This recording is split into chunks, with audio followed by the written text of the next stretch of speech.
ನಮಸ್ಕಾರ. ಇವತ್ತು ನಾನು ಯಾವ ಟಾಪಿಕ್ ಬಗ್ಗೆ ಮಾತಾಡ್ತಾ ಇದ್ದೀನಪ್ಪ ಅಂತ ಹೇಳಿದ್ರೆ ಆತ್ಮವಿಶ್ವಾಸ.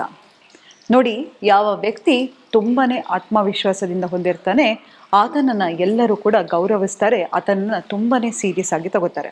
ಆದರೆ ಈ ಆತ್ಮವಿಶ್ವಾಸ ಅನ್ನೋದು ಎಷ್ಟೇ ಹಣ ಕೊಟ್ಟರು ಬರ್ದಿರ್ತಕ್ಕಂತಹ ವಸ್ತು. ಆತ್ಮವಿಶ್ವಾಸ ಅನ್ನೋದು ಎಷ್ಟೋ ಸತಿ ನಮ್ಮ ಚೈಲ್ಡ್ಹುಡ್ಡಿಗೆ ಸಂಬಂಧಪಟ್ಟಿದ್ದಾಗಿರುತ್ತೆ. ಮತ್ತು ನಮ್ಮ ಬಗ್ಗೆ ನಾವು ಏನನ್ನು ಯೋಚನೆ ಮಾಡ್ತಾ ಹೋಗ್ತೀವಿ ಅದು ನಾವು ಆಚೆ ತೋರಿಸ್ತಾ ಹೋಗ್ತೀವಿ. ಎಷ್ಟೋ ಸತಿ ನೀವು ನೋಡಿರ್ಬೋದು, 4 ಜನ ಮುಂದೆ ಚೆನ್ನಾಗಿ ಮಾತಾಡ್ತಿರ್ತೀರ, ಅದೇ ಒಂದು 3ನೇ ವ್ಯಕ್ತಿ ಬಂದರೆ ಅಥವಾ ಇನ್ನೊಬ್ರು ಎಲ್ಲೋ ಹೋಗಬೇಕು ಅಂತ ಹೇಳಿದ್ರೆ ನಮಗೆ ಗೊತ್ತಿಲ್ಲದ ಹಾಗೆ ಭಯ ಆಗ್ತಾ ಇರುತ್ತೆ.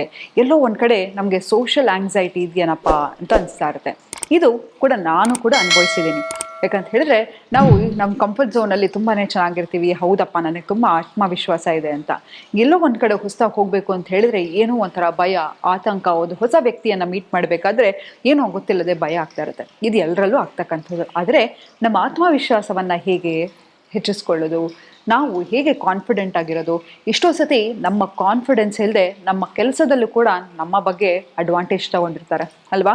ಎಷ್ಟೋ ಸತಿ ಅವನಿಗೆ ಕಾನ್ಫಿಡೆನ್ಸ್ ಇಲ್ಲ ಬಿಡು, ಬಾಸ್ ಹತ್ರ ಹೋಗ್ಬಿಟ್ಟು ಮಾತಾಡೋಕ್ಕೆ ನಾವು ಇದನ್ನು ಆಪರ್ಚುನಿಟಿ ಯೂಸ್ ಮಾಡೋಣ ಅಂತ ಹೇಳಿ ಎಷ್ಟೋ ಜನ ಯೂಸ್ ಮಾಡಿರ್ತಾರೆ.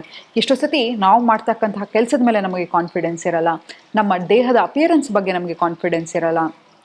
ಆದರೆ ಇವತ್ತು ಅದ್ರ ಬಗ್ಗೆ ಎಲ್ಲ ನಾನು ಮಾತಾಡ್ತಾ ಹೋಗ್ತೀನಿ. ನೋಡಿ, ನೀವೊಂದು ಸಣ್ಣ ಮಗುನ ನೋಡಿರ್ಬೋದು. ಆ ಮಗುವಿಗೆ ತಲೆಯಲ್ಲಿ ಕೂದಲಿರಲ್ಲ, ಬಾಯಲ್ಲಿ ಹಲ್ಲಿರಲ್ಲ, ಆದರೂ ಆ ಮಗು ಎಷ್ಟು ಆತ್ಮವಿಶ್ವಾಸದಿಂದ ನಗ್ತಾ ಇರುತ್ತೆ ಅಲ್ವಾ? ಎಲ್ಲರನ್ನೂ ಆಕರ್ಷಿಸೋ ಶಕ್ತಿ ಇರುತ್ತೆ. ನೀವು ಅಂದ್ಕೊಂಡ್ರೆ ಹೌದು, ಬ್ಯೂಟಿಗೆ ತುಂಬ ಇಂಪಾರ್ಟೆನ್ಸ್ ಇರುತ್ತೆ. ನಾನು ನೋಡೋಕ್ಕೆ ಚೆನ್ನಾಗಿಲ್ಲ, ನಾನು ದಪ್ಪ ಇದ್ದೀನಿ, ನಾನು ಕಪ್ಪಗಿದ್ದೀನಿ ಅಂತ ಹೇಳಿದ್ರೆ ಇದು ಮೂರ್ಖತನ. ನೋಡಿ, ಯಾವ ವ್ಯಕ್ತಿಗೆ ಹಾಗಿದ್ರೆ ಎಷ್ಟೋ ಜನ ಮೋಸ್ಟ್ ಬ್ಯೂಟಿಫುಲ್ ಮಾಡೆಲ್ಸ್ ಆಗಿರ್ಬೋದು, ಫಿಲಮ್ ಆ್ಯಕ್ಟ್ರೆಸ್ ಆಗಿರ್ಬೋದು, ಅವ್ರಿಗೆ ಯಾಕೆ ಡೈವರ್ಸ್ ಆಗುತ್ತೆ?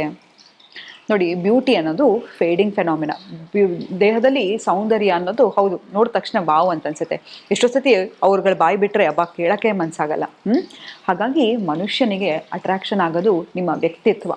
ಸೊ ನಿಮ್ಮ ಫಿಸಿಕಲ್ ಅಪಿಯರೆನ್ಸಿಂದ ನಿಮ್ಮ ಕಾನ್ಫಿಡೆನ್ಸನ್ನು ಕಮ್ಮಿ ಮಾಡ್ಕೊಳ್ಳಿಕ್ಕೆ ಹೋಗಬೇಡಿ. ಎಷ್ಟೇ ಚೆನ್ನಾಗಿರಲಿ ಪರ್ಫ್ಯೂಮ್ ಬಾಟ್ಲು ನೋಡೋಕ್ಕೆ, ಅದನ್ನು ಕುಡಿಯೋಕ್ಕೆ ಸಾಧ್ಯನಾ? ಇಲ್ಲ, ನೀರನ್ನೇ ಕುಡಿಬೇಕಲ್ವಾ ನಾವು? ಹಾಗಾಗಿ ಯಾರು ನೋಡೋಕ್ಕೆ ಚೆನ್ನಾಗಿರ್ತಾರೆ ಅಂತ ಹೇಳಿದ್ರೆ ಅವರಿಗೆ ಅವಕಾಶ ಇರುತ್ತೆ ಅಂತಲ್ಲ, ಆ ಅವಕಾಶ ಉಳಿಸ್ಕೊಳ್ಳಿಕ್ಕೆ ಕೂಡ ಆತ್ಮವಿಶ್ವಾಸ ಅನ್ನೋದು ಮುಖ್ಯ. ನೀವು ಹೇಗೆ ಇರಿ, ಹೈಜೀನ್ ಆಗಿರೋದು ಮುಖ್ಯ. ನಾವು ದಿನಕ್ಕೆ 2 ಸತಿ ಸ್ನಾನ ಮಾಡೋದಾಗಿರ್ಬೋದು, ನೇಲ್ಸನ್ನು ಟ್ರಿಮ್ ಮಾಡೋದಾಗಿರ್ಬೋದು, ತಲೆಯನ್ನು ಕ್ಲೀನಾಗಿ ತಲೆ ಬಾಚೋದಾಗಿರಬಹುದು.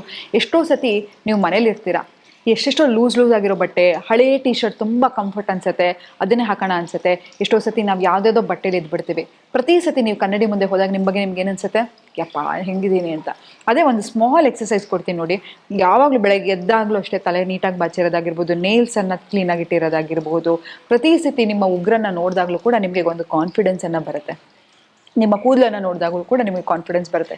ಮನೇಲಿದ್ರೂ ಕೂಡ ಒಂದು ಹೋಮ್ ಫ್ರೇಗ್ರೆನ್ಸ್ ಅಥವಾ ಒಂದು ಎಸೆನ್ಷಿಯಲ್ ಆಯಿಲ್ ಆಗಿರ್ಬೋದು, ಯಾವಾಗ ನೀವು ಒಳ್ಳೆ ಸ್ಮೆಲ್ ಇರುತ್ತೆ. ಮನೇಲೂ ಅಷ್ಟೇ, ಯಾವಾಗಲೂ ಏನಾದರೂ ಒಂದು ಏನೂ ಸಿಕ್ಕಲಿಲ್ಲ ಅಂತ ಹೇಳಿ ಒಂದು ಪಚ್ಚ ಕರ್ಪೂರ ಲವಂಗ ಹಾಕಿ ಒಂದು ಧೂಪ ಹಾಕಿದ್ರೂ ಕೂಡ ಮನೆಯಲ್ಲಿ ಒಂದು ಗಮ್ಮಂತ ಸ್ಮೆಲ್ ಇರುತ್ತೆ, ಒಂದು ಫ್ರೆಶ್ನೆಸ್ ಇರುತ್ತೆ. ಆ ಮನೆ ಎನರ್ಜಿನೇ ಚೇಂಜ್ ಆಗಿರುತ್ತೆ.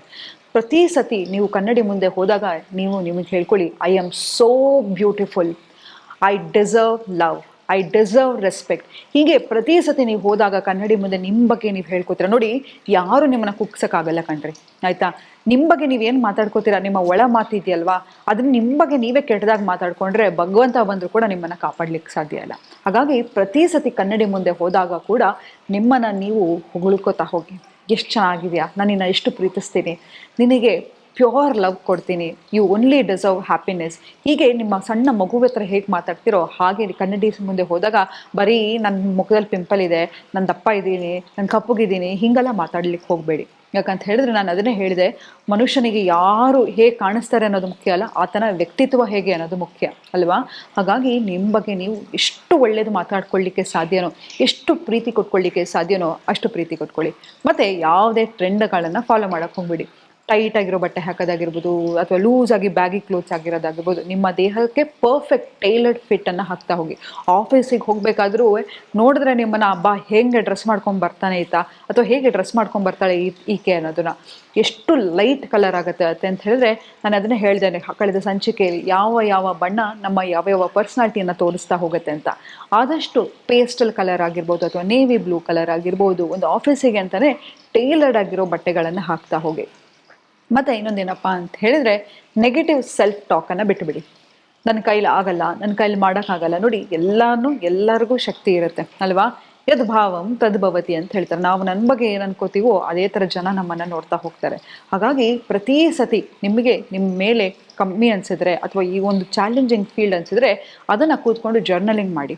ಅದರ ವರ್ಸ್ಟ್ ಔಟ್ಕಮ್ಮನ್ನು ಬರೀರಿ ಅಥವಾ ಬೆಸ್ಟ್ ಔಟ್ಕಮ್ಮನ್ನು ಬರೀರಿ. ಆಗ ನಿಮ್ಮಲ್ಲಿ ಇರ್ತಕ್ಕಂಥ ನಿಮಗೆ ಸೆಲ್ಫ್ ಡೌಟ್ ಹೋಗ್ತಾ ಹೋಗುತ್ತೆ ಆಯಿತಾ. ಈ ಆ್ಯಕ್ಟಿವಿಟಿಯಿಂದ ಕೂಡ ನಿಮ್ಮ ಕಾನ್ಫಿಡೆನ್ಸ್ ಹೆಚ್ಚುತ್ತಾ ಹೋಗುತ್ತೆ. ನೀವು ಎಲ್ಲಾದರೂ ಒಂದು ಪ್ರೆಸೆಂಟೇಷನ್ಗೆ ಹೋಗಬೇಕು ಅಥವಾ ಒಂದು ಮೀಟಿಂಗ್ ಹೋಗಬೇಕು ಅಂತ ಹೇಳಿದ್ರೆ ಕನ್ನಡಿ ಮುಂದೆ ನಿಂತು ಮಾತಾಡೋದನ್ನು ಪ್ರಾಕ್ಟೀಸ್ ಮಾಡ್ತಾ ಹೋಗಿ. ಅದು ಆಲ್ರೆಡಿ ಆಗಿರೋ ರೀತಿ, ಅಕಂಪ್ಲಿಷ್ಡ್ ಆಗಿರೋ ರೀತಿ. ಎಕ್ಸಾಂಪಲು, ಇವಾಗ ನೀವು ಒಂದು ಪ್ರಮೋಷನ್ ಬೇಕು ಅಂತ ಟ್ರೈ ಮಾಡ್ತಾ ಇರ್ತೀರ. ಆಲ್ರೆಡಿ ನಿಮಗೆ ಪ್ರಮೋಷನ್ ಸಿಕ್ಕಿ ನಿಮ್ಗೆ ಹೇಗೆ ಕಂಗ್ರ್ಯಾಚುಲೇಟ್ ಮಾಡ್ತಾ ಇದ್ದಾರೆ, ಯಾಕಂತ ಹೇಳಿದ್ರೆ ನಾನು ಹೇಳ್ತಾ ಇರ್ತೀನಿ, ನಿಮ್ಮ ಸುಪ್ತ ಮನಸ್ಸಿಗೆ ಸುಳ್ಳು ಯಾವುದು ನಿಜ ಯಾವುದು ಅಂತ ಗೊತ್ತಾಗ್ತಾ ಇರಲ್ಲ. ಸೊ ನಿಮ್ಗೆ ಏನಾದರೂ ಒಂದು ನಿಜವಾಗ್ಲೂ ನಿಮ್ಮ ಲೈಫಲ್ಲಿ ಒಂದು ಮ್ಯಾನಿಫೆಸ್ಟ್ ಮಾಡಬೇಕು ಅಂತ ಹೇಳಿದ್ರೆ mirror is a strongest portal. So already ಅದಾಗಿರೋ ರೀತಿ ಮ್ಯಾನಿಫೆಸ್ಟ್ ಮಾಡ್ತಾ ಹೋಗಿ, ಮಾತಾಡ್ತಾ ಹೋಗಿ, ಫೀಲ್ ಮಾಡ್ತಾ ಹೋಗಿ. ಯಾವತ್ತೂ ಅಷ್ಟೇ ನೀವು ಹೇಗೆ ನಿಮ್ಮನ್ನು ಫೀಲ್ ಮಾಡ್ಕೋತಾ ಹೋಗ್ತೀರಾ. ಎಷ್ಟೋ ಸತಿ ನೀವು ನೋಡಿದಿರೋಲ್ಲ ರಾಜಕಾರಣಿಗಳು, ನಾನು ನೆಕ್ಸ್ಟ್ ಮುಖ್ಯಮಂತ್ರಿ, ನನ್ನ ಅದು ಮಿನಿಸ್ಟರು, ಹಾಗೆ ಹೀಗೆ ಅಂತ ಹೇಳ್ತಿರ್ತಾರೆ. ಕೊನೆಗೆ ಅವರು ಅದಾನ ಆಗೇ ಆಗ್ತಾರೆ. ಯಾಕಂತ ಹೇಳಿದ್ರೆ ನೀವು ಆಲ್ರೆಡಿ ಅದನ್ನು ಎನರ್ಜಿ ಫೀಲ್ಡಲ್ಲಿ ನೀವು ಆಲ್ರೆಡಿ ಅದನ್ನು ಫೀಲ್ ಮಾಡ್ತಾ ಹೋಗ್ತಿದ್ದೀರಾ.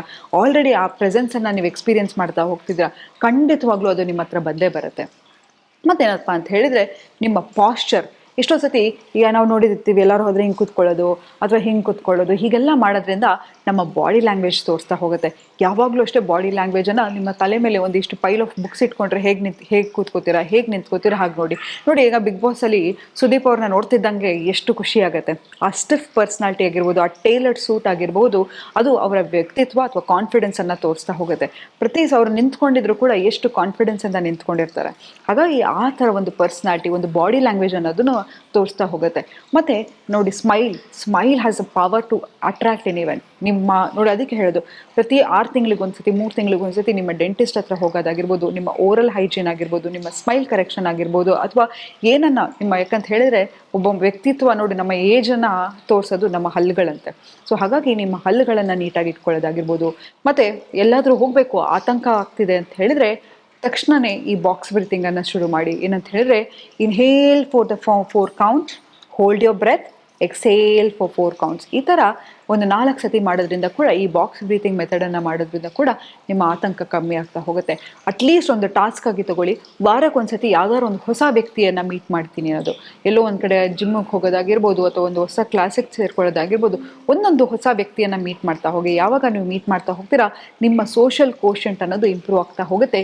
ನಿಮ್ಗಿರ್ತಕ್ಕಂಥ ಒಳಗಿರ್ತಕ್ಕಂಥ ಆತಂಕ ಅಥವಾ ಯಾರೋ ನನ್ನ ಜಡ್ಜ್ ಮಾಡ್ತಾರೆ, ಯಾರೋ ನನ್ನ ಪರ್ಸ್ನಾಲಿಟಿಯನ್ನು ಜಡ್ಜ್ ಮಾಡ್ತಾರೆ ಅನ್ನೋದು ಎಲ್ಲವೂ ಕ್ರಮೇಣ ಕಡಿಮೆ ಆಗುತ್ತೆ ಅಂತ ಹೇಳ್ತಾ ಇವತ್ತಿನ ಸಂಚಿಕೆಯನ್ನು ನಾನು ಮುಕ್ತಾಯಗೊಳಿಸ್ತಿದ್ದೀನಿ. ಧನ್ಯವಾದಗಳು.